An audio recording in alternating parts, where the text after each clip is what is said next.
Hello student, welcome in Aradhya tuition classes. આજે આપણે ધોરણ 9 ચેપ્ટર નંબર 1 ગુજરાતી મીડિયમ આપણી આસપાસના દ્રવ્ય.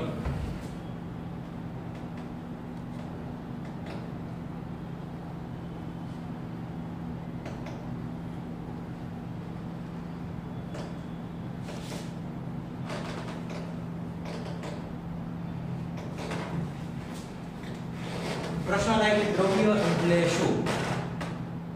આખું જ બ્રહ્માંડ જે વસ્તુનું બનેલું છે એને દ્રવ્ય કહેવાય.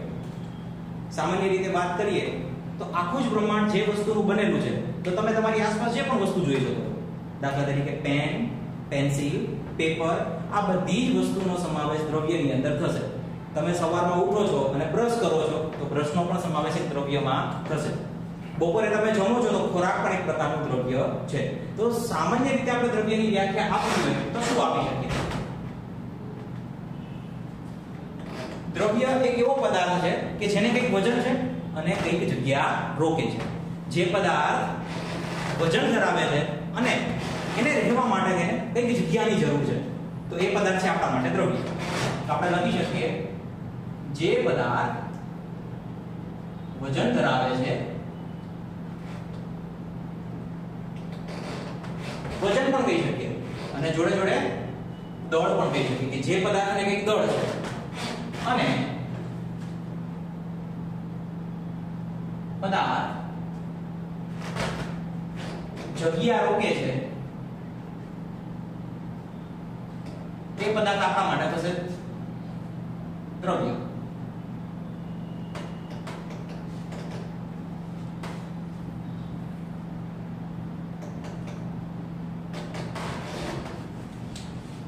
જે પદાર્થ વજન ધરાવે છે મતલબ કે દ્રવ્યની પાસે કંઈક દળ રહેલું છે, અને જે પદાર્થ જગ્યા રોકે છે મતલબ કે દ્રવ્ય એક એવું પદાર્થ છે કે જેને કંઈક નિશ્ચિત કદ છે.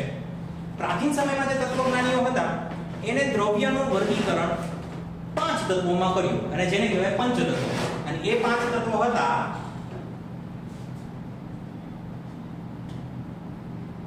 હવા, હવાને કહેવાય વાયુ, પાણી, પૃથ્વી, અગ્નિ અને આકાશ. પ્રાચીન સમયમાં જે તત્વજ્ઞાનીઓ હતા એમને આ 5 તત્વો, પહેલું તત્વ હતું હવા, બીજું પાણી, પૃથ્વી, અગ્નિ અને આકાશ. આ જે 5 તત્વો હતા એની અંદર દ્રવ્યનું વર્ગીકરણ કર્યું. હવે પ્રાચીન તત્વજ્ઞાનીઓ પછી આવ્યા આધુનિક વૈજ્ઞાનિકો. તો આધુનિક વૈજ્ઞાનિકોએ દ્રવ્યનું વર્ગીકરણ કરવા માટે દ્રવ્યના ભૌતિક ગુણધર્મો અને એઝ વેલ એઝ જોડે જોડે રાસાયણિક ગુણધર્મોનું વર્ગીકરણ કર્યું. એ બંનેના ગુણધર્મોની તપાસ કરી અને ધેન આફ્ટર પછી એમનું વર્ગીકરણ કર્યું. તો આપણે વાત કરી શકીએ કે આધુનિક વૈજ્ઞાનિકો દ્વારા દ્રવ્યનું વર્ગીકરણ પદાર્થના અથવા દ્રવ્યના ભૌતિક તેમજ રાસાયણિક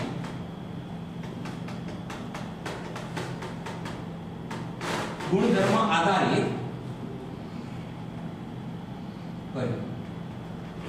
ભૌતિક ગુણધર્મ એટલે એવા ગુણધર્મો કે જેનો તમે માત્ર જોઈને અભ્યાસ કરી શકો, અને રાસાયણિક ગુણધર્મ એટલે એવા ગુણધર્મો કે જેના અભ્યાસ માટે તમારે કોઈને રાસાયણિક પ્રક્રિયા કરવી પડે. તો આ થયો ભૌતિક ગુણધર્મ અને રાસાયણિક ગુણધર્મનો મુખ્ય તફાવત. હવે આપણે વાત કરવાના છે દ્રવ્યના ભૌતિક ગુણધર્મો કેવા કેવા પ્રકારના હોઈ શકે. એમાં ફર્સ્ટ ગુણધર્મ છે દ્રવ્ય કણોનું બનેલું છે. એ વસ્તુ આપણે સાબિત કરવાની છે કે વાસ્તવમાં દ્રવ્ય કણોનું બનેલું છે કે કેમ. ટોપિક છે દ્રવ્યના ભૌતિક ગુણધર્મો. અને એમાં ફર્સ્ટ વાત કરવાની છે આપણે દ્રવ્ય કણોનું બનેલું છે. પ્રાચીન સમયમાં જે વૈજ્ઞાનિકો હતા એમાં બે વિચારધારાઓ હતી વૈજ્ઞાનિકોમાં. એક વૈજ્ઞાનિક પૂછ્યું એવું કહેતું હતું કે જે દ્રવ્ય છે આપણે એ લાકડા જેવું સતત છે, સામે બીજા વૈજ્ઞાનિકોનો જૂથ, એમની વિચારધારા એવી હતી કે દ્રવ્ય રેતીના કણની માફક બનેલું છે. તમે કલ્પના કરો, આપણે પ્રવૃત્તિ પણ આના પછી જોવાની છે, પણ સિમ્પલ ઉદાહરણ આપો. એક તમારી પાસે બીકર છે, બીકરની અંદર તમે 100 ml પાણી ભરેલું છે. હવે એની અંદર તમે ખાંડ નાખશો તો ખાંડ સમગ્ર પાણીની અંદર સંપૂર્ણપણે વિસ્તરી જશે. પરંતુ લાકડાનો ટુકડો નાખશો તો લાકડાનો ટુકડો સમગ્ર પાણીની અંદર વિસ્તરી શકશે નહીં. ખાંડ એક પ્રકારનું દ્રવ્ય છે, બરાબર છે. લાકડું પણ એક પ્રકારનું દ્રવ્ય છે. પરંતુ હવે દ્રવ્યના ઘટક કણોની આપણે વાત કરીએ તો આપણે કહી શકીએ કે દ્રવ્ય એક સૂક્ષ્મ કણોનું બનેલું છે. તો એના માટે તેને પ્રવૃત્તિ 1.1 આપેલી છે તમને.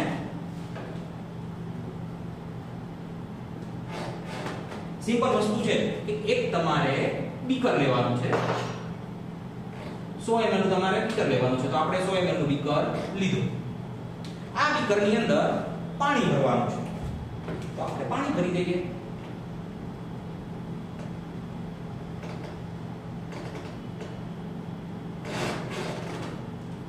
હવે આપણે આ બીકરની અંદર બહારથી 1 ચમચી ખાંડ અથવા મીઠું, ખાંડ પણ ઉમેરી શકો, મીઠું પણ ઉમેરી શકો, પણ આપણે 1 ચમચી ખાંડ ઉમેરીએ છીએ. તો આપણે બહારથી શું ઉમેરીશું? ખાંડ. જે રેડ કલરનું દર્શાવીશ એ ખાંડ છે, બરાબર, ખાંડના કણો. તો જેવી તમે ખાંડ નાખશો પાણીની અંદર એટલે ખાંડનું શું બનશે? દ્રાવણ બનશે. દાખલા તરીકે આપણા ઘરે મમ્મી જ્યારે લીંબુનું શરબત બનાવે ત્યારે પાણીની અંદર ખાંડ નાખી અને પછી એને હલાવે છે. તો સેમ એ જ વસ્તુ આપણે અહીંયા કરવાની છે. જેવું તમે ખાંડ નાખશો એટલે ખાંડના કણો સમગ્ર પાણીની અંદર વિસ્તરી જશે. તો આપણે એવું કહી શકીએ કે દ્રવ્ય સૂક્ષ્મ કણોનો બનેલો છે અને સમગ્ર પાણીની અંદર ખાંડના કણો વિસ્તરણ પામે છે. તો આ પ્રવૃત્તિ આપણને સમજાવે છે કે દ્રવ્ય સૂક્ષ્મ કણોનો બનેલો છે. બીજી વાત આ પ્રવૃત્તિ પરથી એ પણ સમજવા મળે કે પાણીની અંદર ખાંડ ઉમેરવાથી પાણીની સપાટીમાં કોઈ ફેરફાર થતો નથી. કેમ સપાટીમાં ફેરફાર નથી થતો? પ્રશ્ન એવો થાય કેમ કે ખાંડના જે કણો છે એ પાણીની અંદર સમગ્રપણે વિસ્તરી જાય છે. પાણીના બે અણુઓ હશે ને એની વચ્ચે અવકાશ હશે. આગળ ઉપર આપણે એ વાત પણ સમજવાની છે કે દ્રવ્યના કણો વચ્ચે સૂક્ષ્મ અવકાશ રહેલો છે. તો પાણીના બે મોલેક્યુલ્સ હશે એની વચ્ચે ક્યાંક જે ખાલી અવકાશ રહેલો છે, ખાલી અવકાશ એટલે ખાલી જગ્યા રહેલી છે, એ ખાલી જગ્યાની અંદર ખાંડના જે કણો છે એ સમગ્ર રીતે વિસ્તરી જાય છે. બરાબર? તો ખાંડના કણો વિસ્તરે છે એનો મતલબ સિમ્પલ છે કે પાણીની અંદર ખાંડ ઉમેરતા ખાંડના કણો વિસ્તરે છે. એનો સિમ્પલ મતલબ છે કે ખાંડ છે એ સૂક્ષ્મ કણોનો બનેલો છે. એના પછીની જે વાત આવે છે એ વાત છે દ્રવ્યનો ગતિશીલ સ્વભાવ.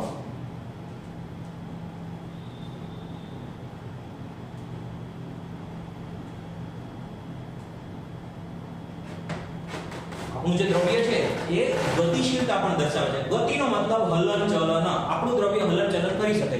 એક ઉદાહરણ આપું, પ્રવૃત્તિ આપેલી છે તમારી બુકની અંદર કે આપણી પાસે એક અગરબત્તી છે. એ અગરબત્તીને આપણે પેટાવી એટલે કે સળગાવી અને એક ખૂણાની અંદર મૂકેલી છે. તમે સામેના બીજા ખૂણા ઉપર બેઠા છો.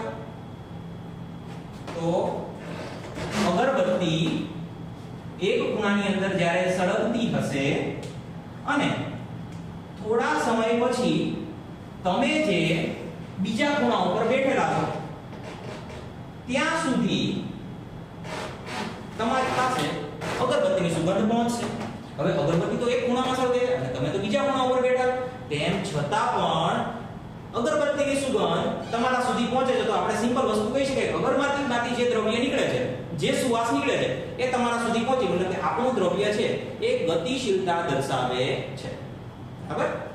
એના પછીની જે વાત છે એ ઘનતા આધારિત એક વાત છે. બરાબર છે? ઘનતા એટલે શું? દાખલા તરીકે પાણી અને તેલની વાત કરો તો તેલને તમે જુઓ તો તમને ખબર પડે કે તેલ કેવું હશે ભૌતિક રીતે. તો પાણી કરતા આપણે એવું કહી શકીએ કે એ ડેન્સ હશે, મતલબ કે એની ઘનતા વધારે હશે. બરાબર છે? તો એની બીજી પ્રવૃત્તિ આપેલી છે. તમારે એક બીકર લેવાનું છે.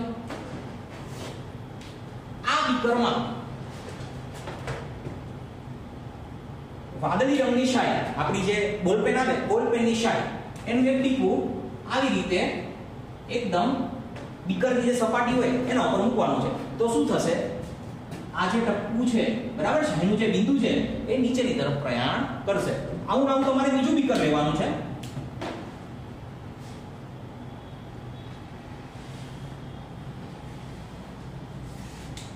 બીજા બીકરની અંદર તમારે મધનું ટીપું એવી રીતે મૂકવાનું છે જેવી રીતે તમે બ્લુ કલરની શાહીનું ટીપું મૂક્યું હતું બરાબર છે. તેવી જ રીતે તમારે મધનું ટીપું મૂકવાનું છે. તો આ આપણું છે મધનું ટીપું. હવે થોડા સમય પછી તમે અવલોકન કરશો એટલે શાહીનું ટીપું છે ને ફટાફટ દોડીને ક્યાં પહોંચી જશે? તળિયે પહોંચી જશે. જ્યારે મધના ટીપાને તળિયા સુધી પહોંચવા માટે થોડો સમય લાગશે. એનું રીઝન છે શાહીનું ટીપું અને મધનું ટીપું, મતલબ કે શાહી છે એ અને મધ એ બંનેની ઘનતા અલગ અલગ છે. જો બંનેની ઘનતા અલગ અલગ હશે તો દ્રવ્યનો ગતિશીલ સ્વભાવ પણ બદલાશે. એના પછી એક પ્રવૃત્તિ આપેલી છે કે તમારે બીકર લેવાનું છે, એ બીકરની અંદર ગરમ પાણી ભરવાનું છે. બીજું બીકર લેવાનું છે,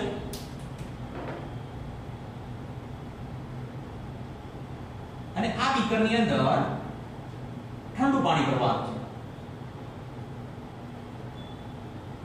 ચલો ભરી દઈએ. આ બીકરની અંદર આપણે ઠંડુ પાણી લીધેલું છે, આ બીકરની અંદર આપણે ગરમ પાણી લીધેલું છે. હવે આપણે બહારથી બંને બીકરની અંદર પ્રથમ બીકરમાં અને દ્વિતીય બીકરમાં કોપર સલ્ફેટ CuSO4, Cu નો મતલબ કોપર, SO4 નો મતલબ સલ્ફેટ, CuSO4 ઉમેરીએ છીએ. તો હવે શું થશે? તમે જોશો કે CuSO4 ગરમ પાણીની અંદર પણ આવી અને તળિયે બેસશે શરૂઆતમાં, ઠંડા પાણીની અંદર આવીને પણ તળિયે બેસશે. તો આ તળિયા ઉપર તમને દેખાય છે જે મેં બ્લેક કલરની પેનથી લખેલું છે એ આપણે CuSO4 કહી શકીએ કે આ બંને આપણું છે CuSO4. હવે શું થશે? ગરમ પાણી છે મતલબ તાપમાન વધારે છે, ગરમ પાણીનું તાપમાન ઠંડા પાણી કરતા વધારે હશે. તો એ તાપમાનના કારણે આપણા જે CuSO4 ના જે કણો છે એ કણોને ગતિશીલતા મળશે. મતલબ કે જ્યારે તાપમાનમાં વધારો થશે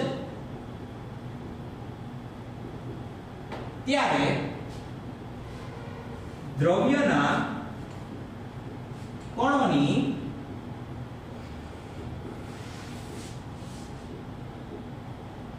ગતિશીલતામાં વધારો થાય.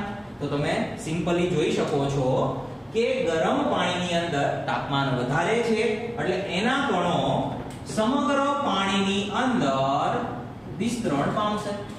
ઠંડુ પાણી મતલબ કે એનું તાપમાન ઓછું છે તો એના જે કણો છે એ એટલા બધા વિસ્તરણ પામશે નહીં.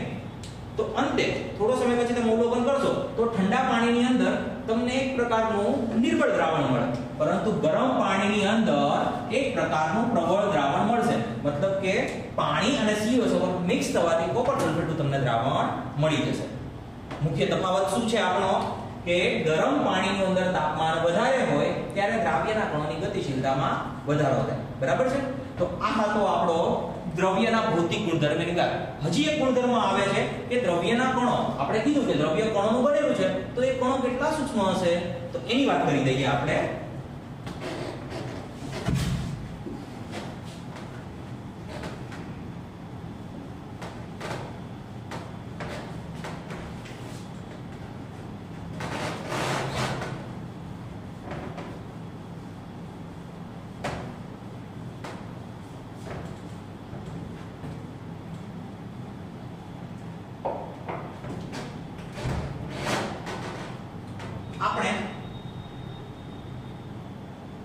ચાર બીકર લેવાના છે. આ પ્રથમ બીકર,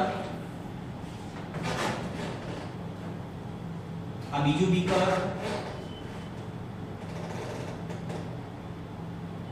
આ ત્રીજું બીકર અને ચોથું બીકર.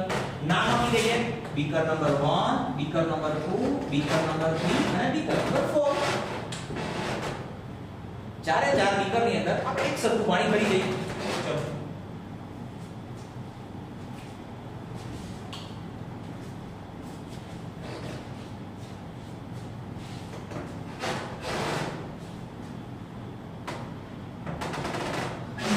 4 બીકર લીધા, ચારે બીકરની અંદર આપણે એક સરખું પાણી ભરી દીધું. હવે આપણે પ્રથમ બીકરની અંદર 1 ચમચી ભરીને KMnO4 આને કહેવાય પોટેશિયમ પરમેંગેનેટ. MCQ માં પૂછાવી શકે કે KMnO4 નું નામ તમે જણાવો. તો KMnO4 નું નામ છે પોટેશિયમ પરમેંગેનેટ. પોટેશિયમ પરમેંગેનેટ નો રંગ ઘાટો વાદળી હોય. કેવો હોય? ઘાટો વાદળી. KMnO4 નો રંગ કેવો હોય છે એવો પણ પ્રશ્ન પૂછાઈ શકે. તો KMnO4 નો રંગ વાદળી હોય છે. બરાબર છે. હવે જ્યારે તમે 1 ચમચી KMnO4 પ્રથમ બીકરની અંદર એડ કરશો એટલે આપણું જે KMnO4 છે એ સમગ્ર પાણીની અંદર વિસ્તરણ પામશે. જેવી રીતે પાણી હતું આપણું પાણી, એની અંદર આપણે ખાંડ નાખેલી હતી, તો ખાંડ સમગ્ર પાણીની અંદર વિસ્તરણ પામતી હતી. ખાંડની જગ્યાએ તમે મીઠું નાખશો તો મીઠું પણ સમગ્ર પાણીની અંદર વિસ્તરણ પામશે. તો સેમ KMnO4 નો નેચર પણ એવો જ છે. KMnO4 તમે જેવું પાણીની અંદર નાખશો સમગ્ર પાણીની અંદર KMnO4 વિસ્તરણ પામશે અને આખું જ દ્રાવણ છે એકદમ ઘાટો વાદળી રંગનું બની જશે. કેવો બનશે? ઘાટો વાદળી રંગનું દ્રાવણ.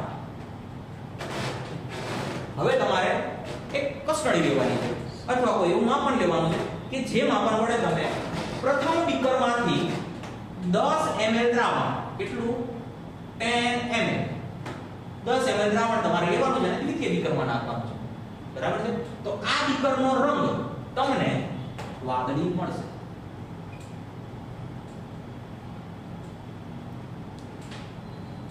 તમે જોઈ શકો છો કે પહેલા બીકરની અંદર ઘાટો વાદળી રંગ મળ્યો હતો. બરાબર છે.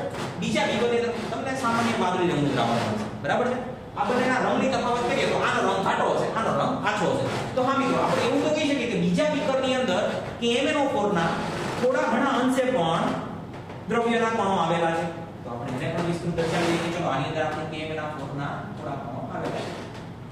એના પછીના કિસ્સાની અંદર તમારે બીજા બીકરમાંથી 10 ml લઈ અને તૃતીય બીકરની અંદર એડ કરવાનું છે. બીજા બીકરમાંથી લઈ 10 ml તમે તૃતીય બીકરની અંદર એડ કરશો તો તમને આછો વાદળી રંગ મળશે.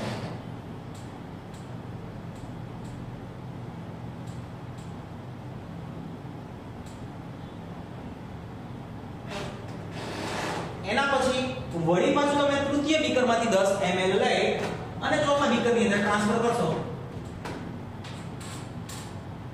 તો તમને હજી પણ આછા વાદળી રંગનું દ્રાવણ મળશે. તો આ જે કન્સેપ્ટ છે એ આપણને એવું સમજાવે છે કે દ્રવ્યના કણો અતિ સૂક્ષ્મ છે.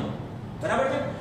ચોપડીની અંદર બહુ સરસ વાત લખેલી છે કે તમે 5, 6 કે 7, 8 વખત પણ મંથન કરો તો પણ તમને કંઈક અંશે વાદળી રંગ મળે. મતલબ કે દ્રવ્યના કણો કેવા છે? ખૂબ જ સૂક્ષ્મ છે. શું થતા રહે છે? એકબીજાની બીકરમાં એકદમ સરળ રીતે ટ્રાન્સફર થતા રહે છે. બરાબર છે. તો આપણે આ ટોપિકને અહીંયા પૂરો કરીએ છીએ. તો વિદ્યાર્થી મિત્રો, આજનો પ્રથમ લેક્ચર આપણે અહીંયા સમાપ્ત કરીએ છીએ. આના પછીના લેક્ચરની અંદર આપણે જોવાનું છે કે બે દ્રવ્યના કણો હોય છે એમની વચ્ચે કંઈક આકર્ષણ બળ જોવા મળે છે. ક્યાંક દ્રવ્યના કણો વચ્ચે જગ્યા પણ રહેલી છે. તો આપણે એનો વિસ્તૃત અભ્યાસ કરવાનો છે. તો મળશું આપણે નેક્સ્ટ લેક્ચરની અંદર. Bye bye.